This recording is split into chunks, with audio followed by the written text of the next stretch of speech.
মঙ্গলবার রাত ৮টার দিকে আল ইমরান পরিবহনের একটি বাস ঢাকার আব্দুল্লাহপুর থেকে রংপুরের উদ্দেশ্যে যাত্রা করে। এরপর সাভার আশুলিয়া থেকে বেশ কিছু যাত্রী উঠলেও টাঙ্গাইলের এলেঙ্গা থেকে বাসে ওঠে যাত্রী বেশি ৮ থেকে ১০ জন ডাকাত।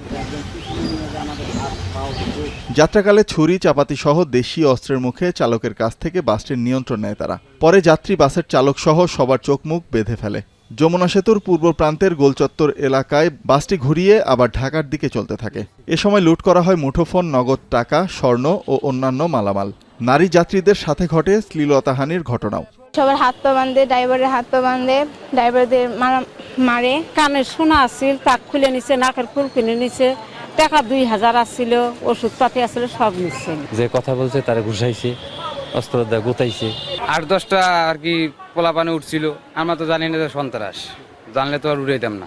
পুলিশ বলছে মামলার পর ডাকাতদের গ্রেপ্তারে কাজ করছে পুলিশ ডিবি সহ বেশ কয়েকটি টিম। আশ্বাস দেয় দোষীদের দ্রুত আইনের আওতায় আনার। বাস চলন্ত অবস্থায় ডাকাতি করতে থাকে এবং রাবনাতে এই ডাকাতরা এখানে বাসটি থামিয়ে সেখান থেকে চলে যায়। আর এই ব্যাপারে আমাদের অভিযান কার্যক্রম অলরেডি শুরু হয়ে গেছে। আমাদের সদর থানার টিম এবং ডিবি টিম কাজ করছে।